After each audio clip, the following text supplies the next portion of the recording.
Rise from a peasant. Fight as a warrior. Explore new lands.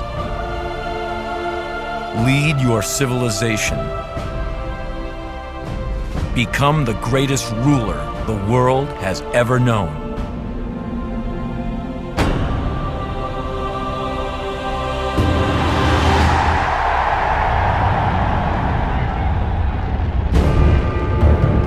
World-famous game designer Sid Meier brings the greatest strategy game of all time to the next generation.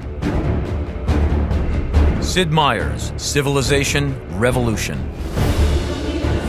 Join the revolution in a groundbreaking new civilization experience. Command your nation against history's greatest leaders and tyrants. Gain control of the globe through peace or military might. Clash with rivals and seek glory in epic multiplayer matches. Discover new technologies that will take your civilization from the dawn of man to the space age.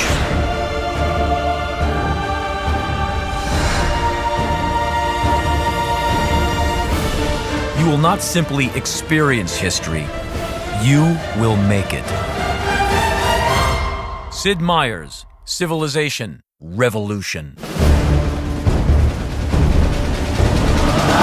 Okay, well, we are at the 2K and Firaxis booth where they are demoing Civilization Revolution, which is going to be the first Civilization game that will be on a console. So all of you console lovers out there will finally be able to get your hands on the strategy game of the ages. Now, I have the pleasure of speaking with Clint McCall, who is a producer from Firaxis. Clint, how you doing today? I'm doing excellent. Happy to be here showing off Civilization Revolution. It's coming out on the 360, the PS3, and the Nintendo DS. So it's not going to be coming out on the PC, though? No, it's not. This is originally the franchise started 17 years ago on the PC. It's had 4 iterations, did really, really well. But now we tried to re-envision the entire franchise and rebuild it from the ground up with the console market. The console market, Sweet God, in mind. And that was the Barbarian. They sneak up on you sometimes. And so when we did that, you know, we had to really think about how are we going to bring this addictive turn-based strategy game into people's homes, into the living rooms. And so we had to take out all the micromanagement. We had to take out all the tedium from the game and really focus on streamlining the controls, streamlining the gameplay, and just focusing on all the fast-paced action that makes Civilization great. And that's what we have right here behind me.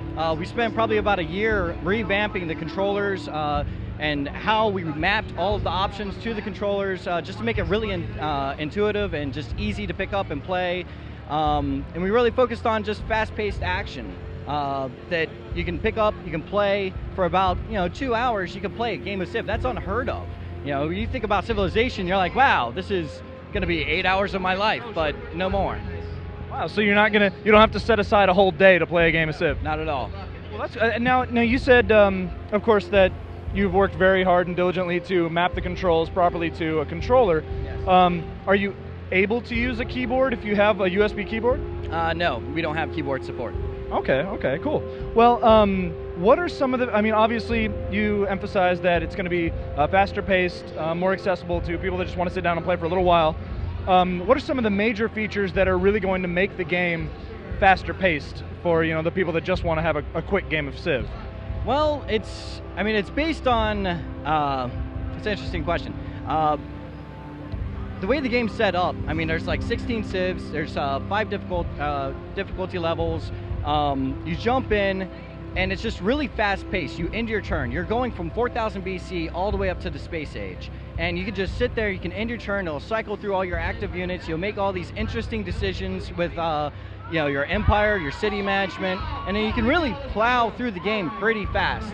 And the time frame is actually accelerated on the DS because you can skip through some of the animations. It's not so robust as its bigger brother version, and you can actually play through in about 2 or 3 hours. You can play through a 4-player multiplayer game on the DS, and that's a little bit extended. It'll probably take about 4 to 5 hours to play through a full 4-player game, either on Xbox Live or the PSN network. So it's pretty impressive.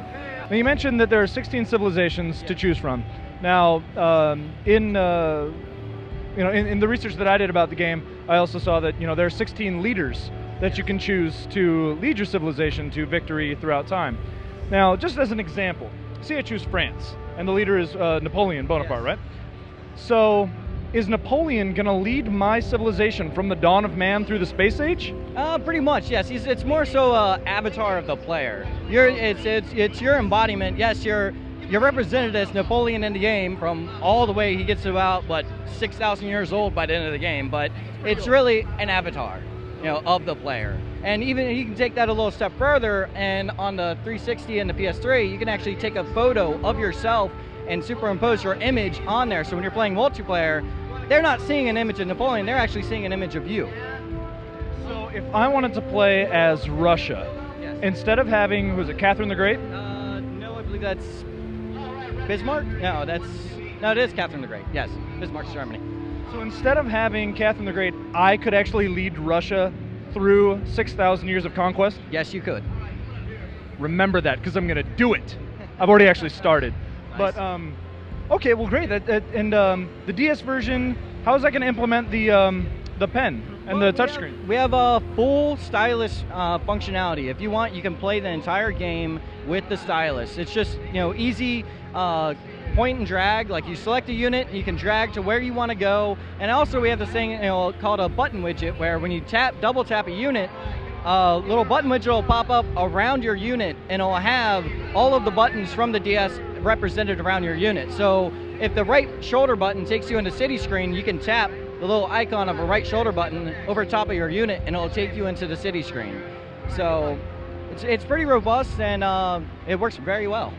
That's fantastic. Now, I know that there are going to be PC players out there that are going to be crying and weeping and huddled in a corner because Civilization Revolution won't be on the PC. Right. Is there an iteration, are there any plans to ever make this a PC title, or is there another Civ in the works for the PC fans? Well, I can't say anything about that, but I can tell you that this incarnation of the franchise was made specifically for next-gen consoles. So the likelihood of this being ported to the PC is just it's not going to happen.